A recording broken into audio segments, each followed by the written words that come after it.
E aí, galera, beleza? Eu sou o Leite, né? Eu dei aí o último FAQ Kansen de McFlu 1 e vou dar aqui a segunda parte, né? Então, na primeira parte, a gente tinha tratado principalmente da equação de energia, né? A gente está atualmente tratando sempre do teorema do transporte Reynolds, e a gente tinha comentado um pouco tanto da parte da conservação de massa, né, da equação da continuidade, quanto da de energia, né? E agora vai ser a parte da quantidade de movimento. Eu vou fazer no mesmo esquema da última vez, então primeiro eu vou dar uma passada rápida aí um pouco da teoria e depois fazer um exercício. Lembrando que, novamente, recomendo aí a galera a, se precisar correr atrás aí muito da matéria, ver os resumos aí do Grêmio, né? Que deve ter no Polishare e provavelmente no Drive aí da engenharia de vocês. E é isso, né? Então, bora aí. Só para lembrar aqui, deixa eu até pegar a caneta, né? Eu já tinha comentado, né, um pouco dessa equação, e agora eu vou falar mais dela para o exemplo da quantidade de movimento, né? Então, o N maiúsculo, né, que é a propriedade extensiva, é a quantidade de movimento, e o N minúsculo você acaba dividindo pela massa e fica só a velocidade. E aí daqui dá para ver, né, que, por exemplo, a derivada da quantidade de movimento no tempo é a força resultante, né? Então, isso aqui você já sabe que é a força, né? Pode ser a força externa, até no caso. Vou colocar aqui força externa. E aí tem esses outros dois termos. Aí, né, a critério de simplificação, vocês quase nunca vão considerar esse termo aqui, porque a gente sempre usa a hipótese, né, de estar em regime permanente e do fluido sem compressível, então a densidade também é constante, então isso aqui acaba ficando zero. E aí o que acontece? Essa força externa, ela tem, ela é dividida em duas partes, né? Ela tem duas componentes, então ela tem as forças de campo, que força de campo é basicamente, no nosso caso seria do campo gravitacional, então isso aqui é basicamente o peso, né, do fluido. Então vocês sabem como funciona, né? Vai ter o volume, né? Vai ter a massa específica e vai ter a aceleração da gravidade. Então isso aqui acaba sendo o peso. É que a gente vai acabar pensando como um G isso aqui. E vocês também sempre sabem que tem sentido para baixo, né? Então é quase sempre y negativo o sentido desse peso. E também tem as forças de superfície, que as forças de superfície, elas são, ela também acaba se dividindo em duas,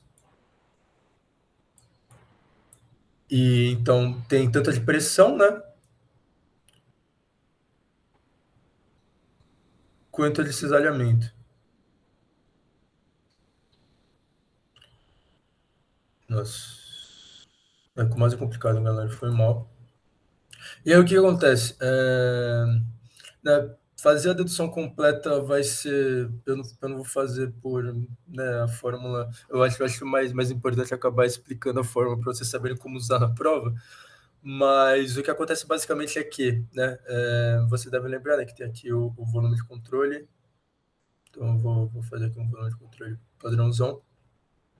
A pressão aqui nas bordas, né, a força de pressão aqui nas fronteiras, você consegue calcular fácil, né, porque a pressão é uniforme e a pressão vezes área é força, né? Só que aqui, que é meio que a força da, da pressão sobre a tubulação, é difícil de calcular, né? E o cisalhamento também. O cisalhamento aqui você praticamente não consegue calcular, mas na fronteira você sabe que ele é nulo, né?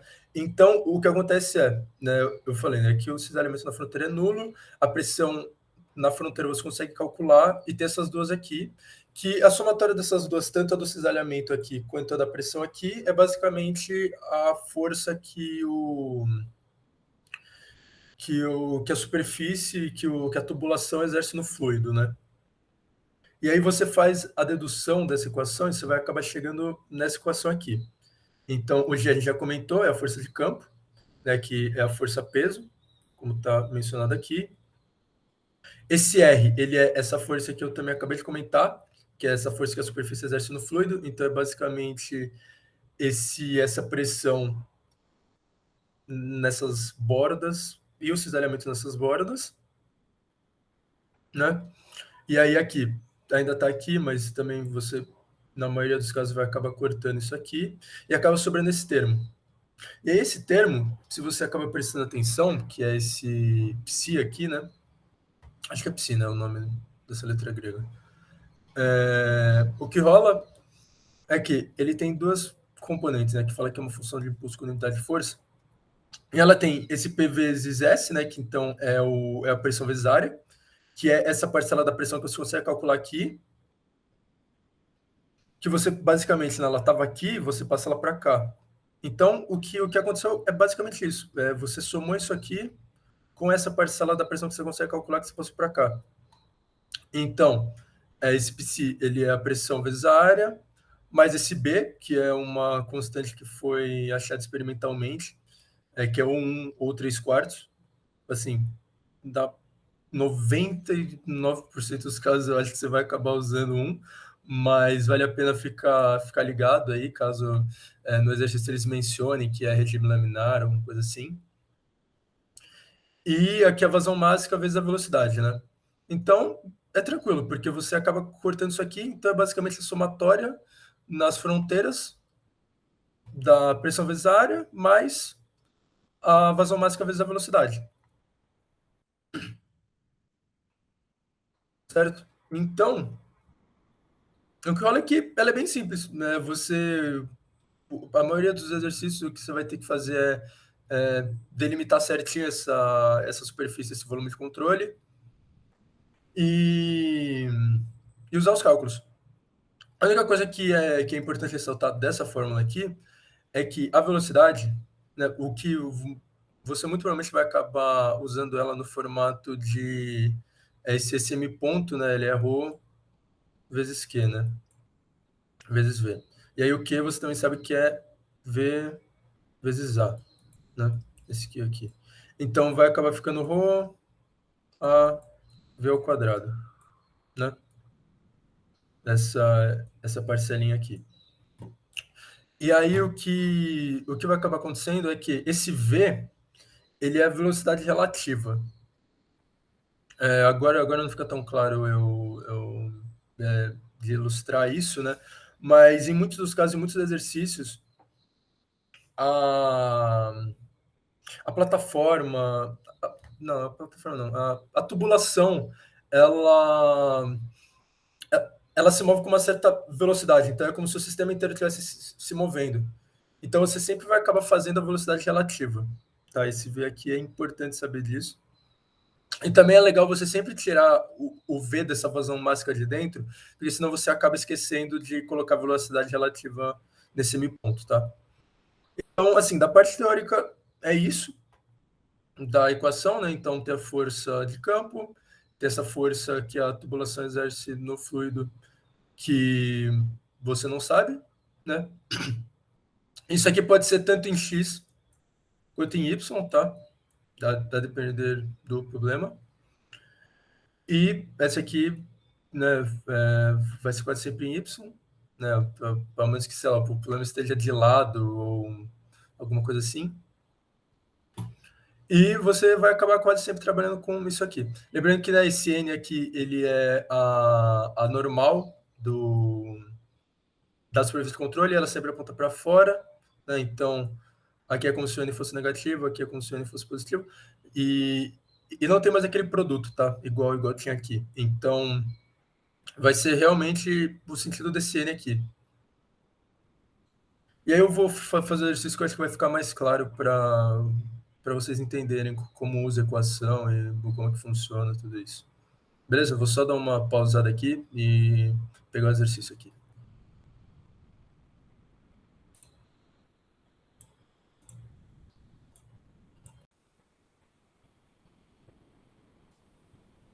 Então, galera, agora vindo aqui para o exercício, né?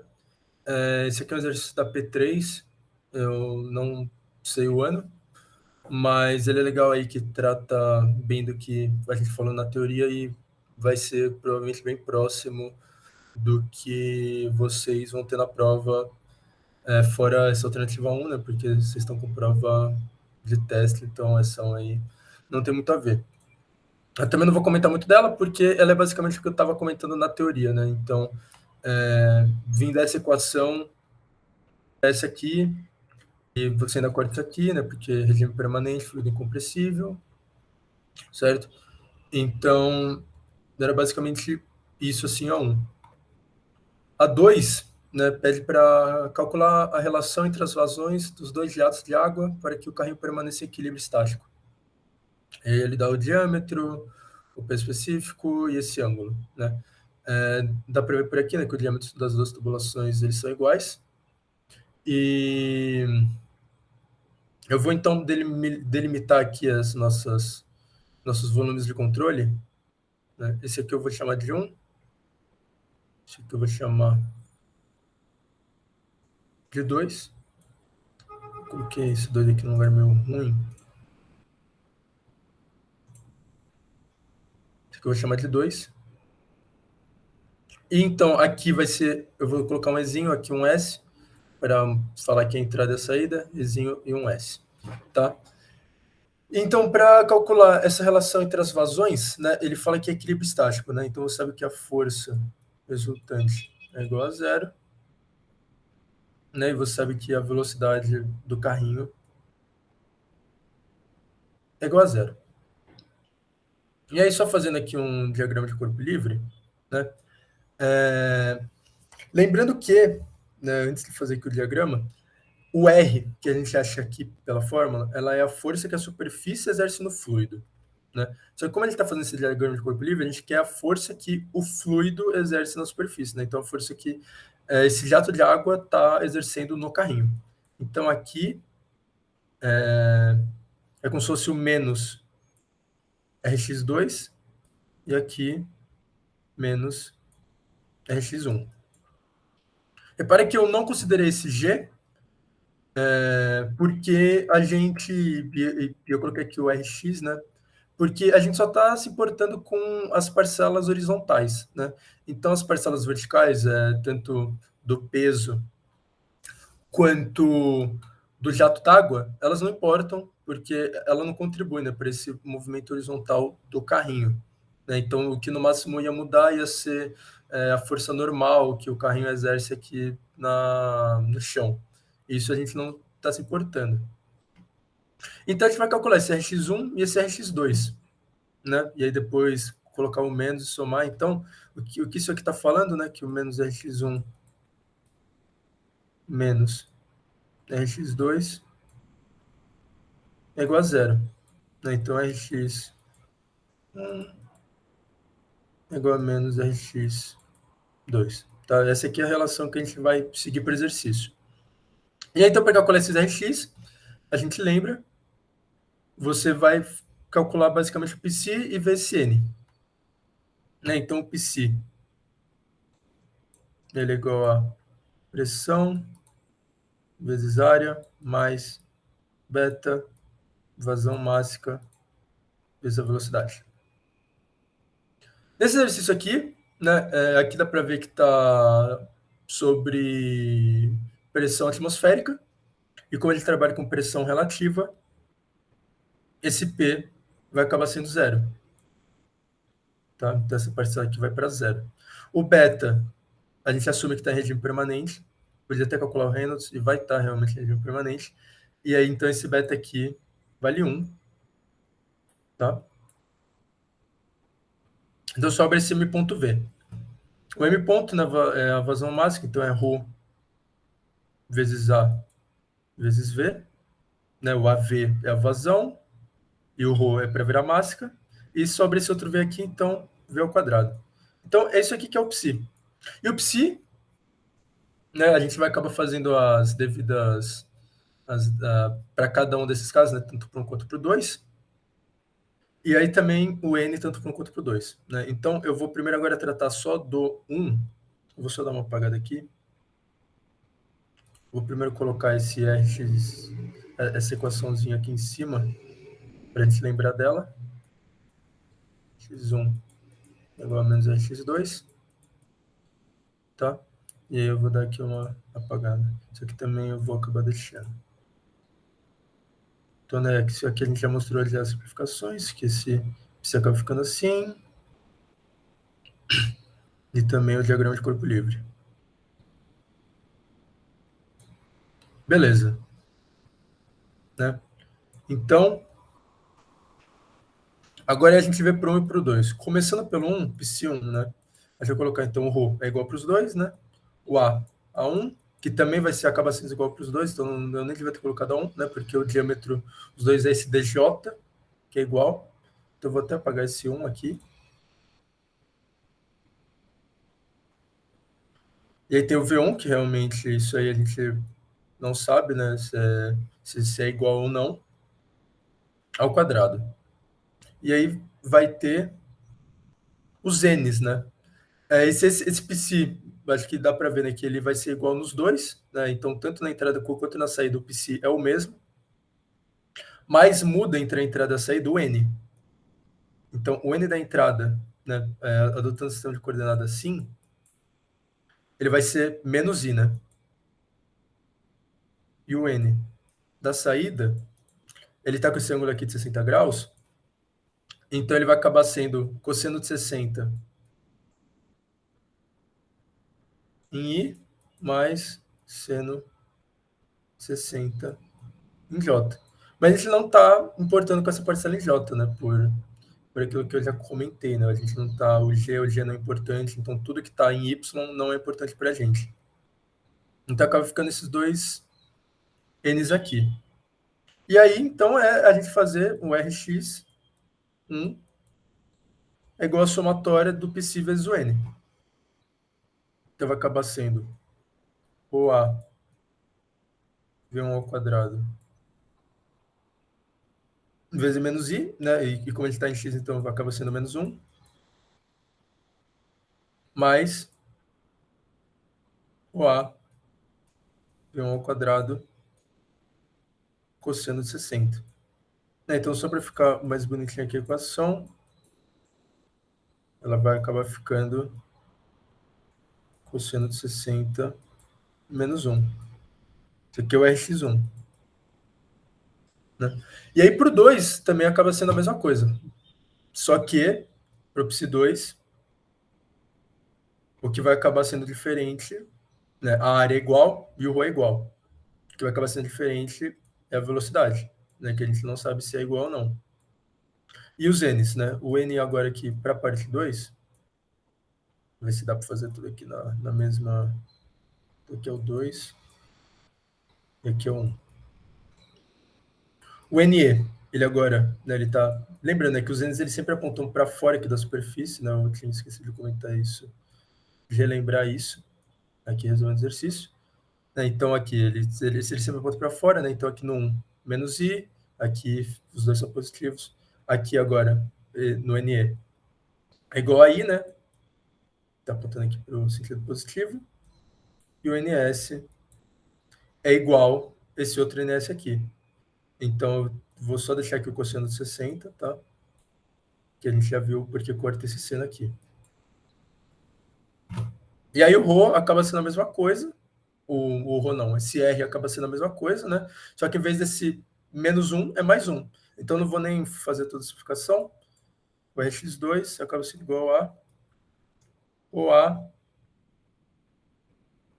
V2 ao quadrado cosseno de 60 mais 1. Né? E aí tem essa equaçãozinha aqui que ele tem que satisfazer para estar em equilíbrio estático. Então, o menos Rx1 tem que ser, o Rx1 tem que ser igual a menos Rx2. Vou só dar uma apagada aqui. Preferência rápido.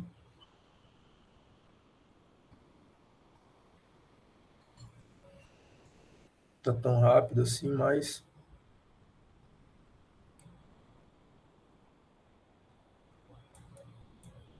Tá.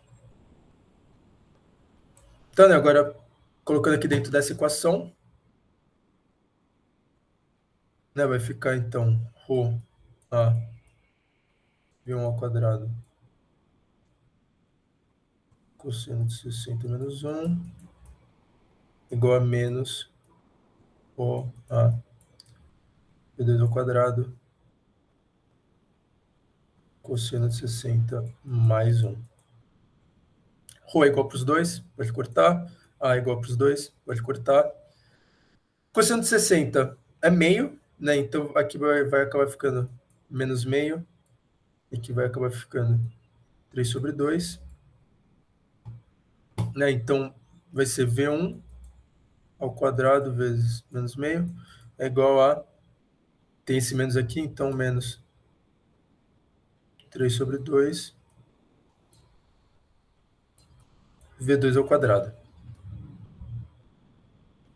Pode cortar aqui esses dois, o menos também, né? Que os dois são menos, então você pode cortar o menos. E vai acabar ficando V1 sobre V2, tudo ao quadrado, é igual a 3. Certo? E aí você vai tirar a raiz, então V1 sobre V2 é igual a raiz de 3. E a gente está achando essa relação, né? Porque ele está pedindo a relação entre as vazões. E vazão é área vezes velocidade. Né? E aí a área dos dois é igual, então a relação fica sendo só a relação entre as velocidades. Tá? Então isso aqui é essa parte 2 do exercício. Então eu vou dar uma apagada geral aqui, acho que dá para apagar tudo para essa parte 3. E aí então, agora a parte 3, ele está falando, se as vazões forem iguais a 20 litros por segundo, calcular a força de frenagem que deve ser aplicada no carrinho para que tenha uma velocidade constante de menos 2 metros por segundo. Então agora o carrinho vai ter uma velocidade constante, né? Ou seja, se ela é constante, a força continua sendo zero, mas agora tem uma velocidade. Então a diferença desse para o outro é força constante continua sendo zero, mas a velocidade do carrinho é igual a menos 2. Tá, então aqui, ó, 2 metros por segundo. Nesse sentido aqui, né, só para deixar aqui claro qual que é o nosso sistema de coordenadas, x aqui. Tá? E aí, então, a sacada agora é de você lembrar que na fórmula a gente considera a velocidade relativa, tanto para a vazão máxima quanto para essa velocidade em si. Certo? Então, é basicamente fazer a mesma coisa que a gente já estava fazendo, mas considerando essa velocidadezinha do carrinho. Então, só para lembrar aqui, o psi ele estava sendo igual a ρ a v ao quadrado, né? E aí, nesse v ao quadrado aqui, vai entrar isso e a velocidade do fluido. Aqui ele dá a vazão, que é igual a 20 litros por segundo. E o porquê ele dá essa vazão? Ele dá essa vazão porque ele também precisa saber a velocidade do jato, né? A velocidade que o fluido ele está escoando aqui. E aí, então, a vazão ela é igual a V vezes A, né? Então, para a gente achar o V, é igual a vazão sobre área. 20 litros por segundo, para você converter para metro cúbico, é vezes 10 a menos 3. Tá? E aí aqui o diâmetro é de 5 centímetros. Eu vou colocar aqui, mas eu não vou calcular porque eu já tenho a cola aqui feita, tá? Mas então esse π, né, vezes 0,05 ao quadrado sobre 4, né? Foi mal que eu cometi a cagadinha de estender aqui esse parênteses. Sobre 4. Né? E aí, se você faz aqui o cálculo disso, vai acabar ficando 10,2 metros por segundo. Tá? Então, essa aí é a velocidade que o fluido escoa. E aí, né, a gente já tem esse psi aqui, a gente já lembra os n's, né? Eu acabei apagando, a gente ia continuar usando, foi meio uma cagadinha minha. Mas, tá. Então, a gente já tem esse v aqui que é igual a 10 a menos 2. Então, eu vou salvar ele aqui no canto e apagar. Nossa, que 10 a menos 2, 10,2 m por segundo. Tá? para dar um espacinho aqui para a gente.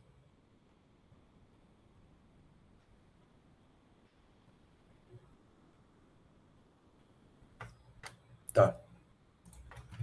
Então, agora aqui é a mesma coisa, calcular o RX1, calcular o RX2, ver se tem alguma força resultante e calcular essa força de frenagem, porque vai ter que se acabar sendo igual a zero, né? Então, se a gente fosse fazer aqui o diagrama de corpo livre, aqui é o menos RX2, aqui é o menos RX1, e como o carrinho está andando para cá, né, a diferença dessas duas forças, né, vai acabar sobrando alguma coisa, isso aqui não vai ser igual a zero, então vai ter uma FF, então vou colocar FF de força de frenagem. Então, né, a equação assim que vai reger aqui, FF, vai ter que ser isso menos RX1 menos RX2, vai ter que ser igual a zero. Ou seja, FF é igual a RX1 mais RX2. Tá? Então, é só a gente calcular esse RX1 e esse RX2. Opa, sumiu com a caneta. E aí vai, por RX1. Então, lembrando que esse aqui é 1, né? Se o carrinho está se movendo para cá, né? E as duas componentes e a velocidade do fluido está para cá, né? Então o fluido ele está se movendo para cá, assim. E o carrinho está para cá, então você vai acabar somando, né? Isso aqui com esse 2 metros. Então, para X1, o Psi1 vai acabar sendo Rho a 10,2 mais esse 2 ao quadrado. E para o Psi2, vai acabar sendo Rho a 10,2. Opa.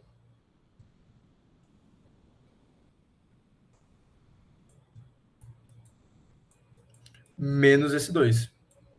Também ao quadrado. Né? E aí, se vocês lembrarem do X1, né, a gente já tinha feito aí no último exercício, ele acaba sendo o Rho vai acabar sendo esse 12,2 ao quadrado vezes o cosseno 60 menos 1 e o RX2 a mesma coisa, porém agora fica 8,2 ao quadrado e aqui é o cosseno de 60 mais 1, né? E aí, então, o que vai acabar acontecendo aqui? Você vai somar aqui essas duas forças, né? Você vai acabar... Eu não vou fazer a conta, mas você vai acabar somando aqui essas duas forças. E vão acabar tendo uma sobrinha, certo? Que vai ser esse... Não uma sobrinha, né? Mas ela, né? Essa aqui ela tem sentido negativo, essa aqui tem sentido positivo. Então, você vai acabar somando de acordo com essa equação aqui e vai dar o valor de FF, né, que é igual a RX1 mais RX2, igual a 51,48.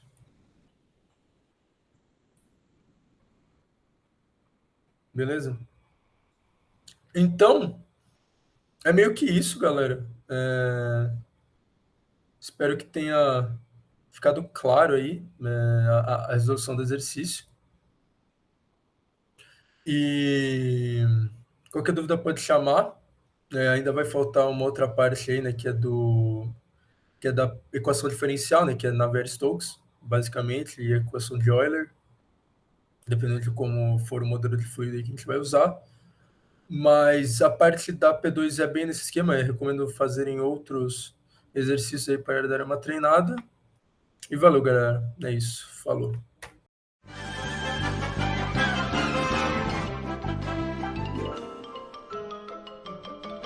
Isso é tudo, pessoal.